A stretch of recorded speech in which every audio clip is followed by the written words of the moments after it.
My Fatal Futility Shell Shock by J M Hemfrey.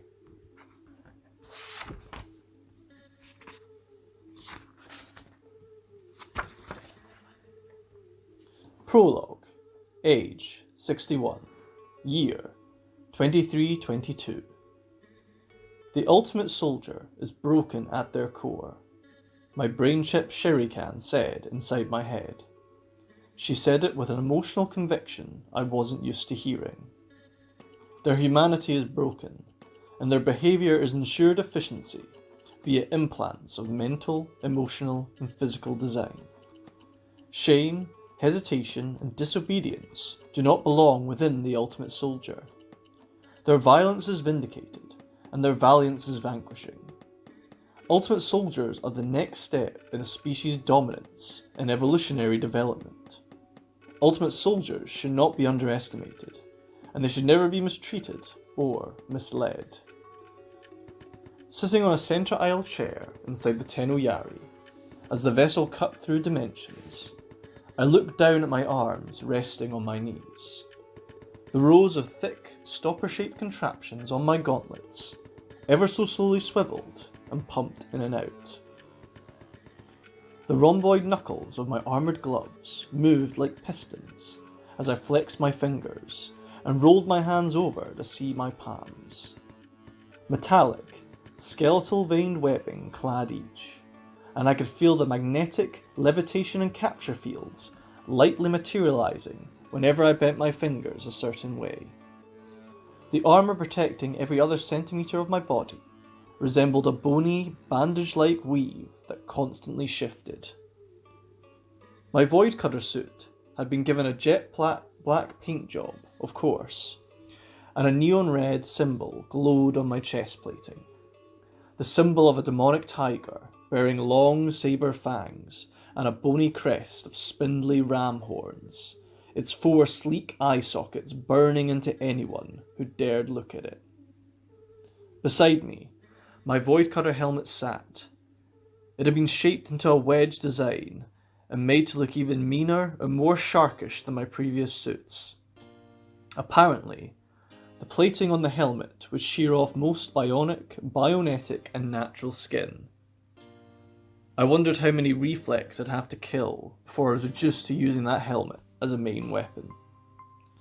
I tried focusing on the rhythm of the stopper contraptions and the constantly shifting, bony bandage-like weave of the armour. I tried to focus on pressing my fingertips to my thumbs, one by one, with every measured breath. I thought it would help my mind drift onto a plane of nothingness. I thought I'd achieve some meditative calm before the cataclysmic storm. Yet, I couldn't quit darting my vision rightways, towards the object in my periphery. Along the coppery and silver tiles of the floor, towards the rear of the ship, a large mirrored sphere sat secure on a small crater-like platform. The chrono disruptor sat dead and motionless, and part of me still expected its operating AI, Ori, to utter something condescending from it any second now. My own flawless curved reflection stared back at me, and offered no comfort or reassurances. I saw my grim mutations and cybernetic augments looking as pleasant as usual. The black, blade-bone quills thickly cladding my jaw and head bristled as I attempted to find something humane in the sparkly black sockets that my real eyes hadn't inhabited for a long while. No, there wasn't anything humane. There was a hungry creature in those hundreds of tiny nanobots swarming about my nanotrick sockets. Hungry for total demolition and death. Hungry for the end. As I continued to stare at my own reflection, the memory of Ori echoed in my skull, his voice informing me of the logical rules of reality. Only what can happen does happen. You can only care about what affects you. The problem of identity, you can only be yourself. You provoke what you try to prevent. As I sniggered quietly to myself, darkly amused, I tried to tune back into the banter the rest of the team were having. They were worried about our chances of success, and most were naturally hiding their concerns beneath jokes. We few were set against far too many, as had been the case since the start. Yet we remaining few had finally found the home of the big bad wolf we'd been hunting for decades. The ill intent would not escape today. The ill intent would not live to mutilate tomorrow.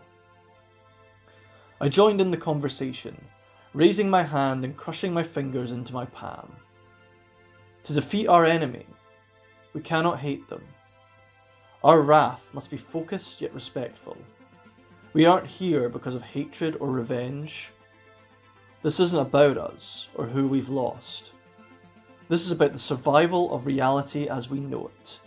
So today, no one can leave this battle alive unless we're the only beast left stalking through the gore of our victory. As the team cheered, a telling near ticklish thrum abruptly ran through the Tenno Yari as the ship transitioned between one dimension and the next.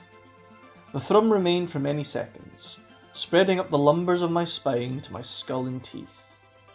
Then a sudden, silent pause gripped us, freezing everyone in place.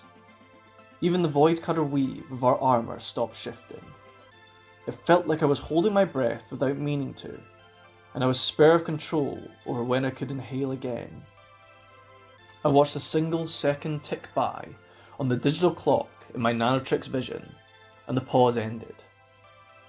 A vicious thrum then travelled through the ship floor and into my bones, chattering my teeth. The blade bone quills covering most of my skin spiked out and squashed against the innards of my undersuit. Another second passed on my nanotrix's digital clock, and the thrumming instantly dissipated. Most of the team released some sort of groan, me included. The main hold's communication speakers buzzed and switched on. "Cheers for flying Air Arena to the year 2322, our pilot happily said. "Please put your helmets on and prepare for hell dive. While you wait, enjoy some views that aren't vomit-worthy." The blacked-out view screen switched on and showed a vast cloudscape surrounding the ship.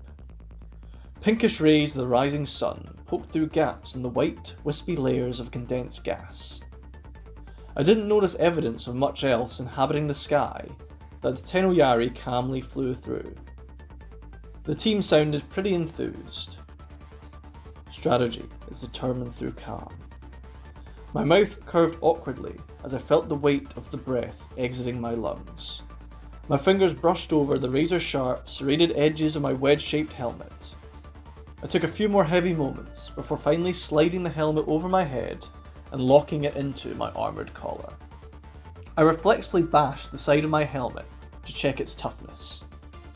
To my far left, the doors for the cockpit slid apart and our captains walked through.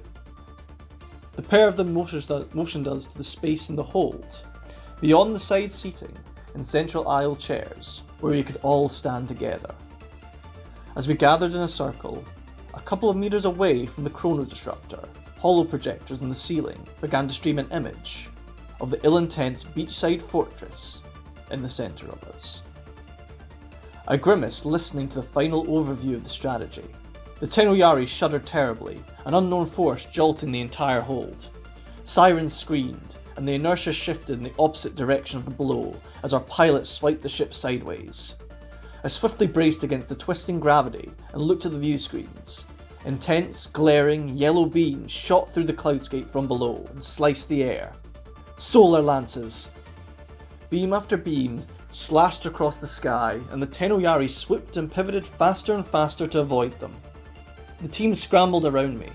I hauled the closest finger back onto his feet, shoved another fallen teammate upwards from a fall, and grabbed a reaching arm next, pulling her too. They clipped us, our pilot's voice boomed over the loudspeakers, but didn't penetrate. You may have noticed. The ship rolled and my feet left the floor. Yellow flashes of solar lance beams filled the view screens. As the Tenno Yari swerved downwards, I clattered back into the deck and felt the smack of someone's armoured form landing on top of me. Another swerve split the tangle of the team's bodies apart.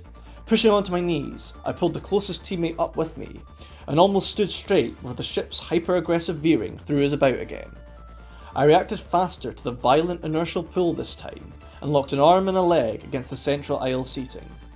Looking at the view screens, I saw solar beams slash across the clouds in every direction, carving apart the airspace.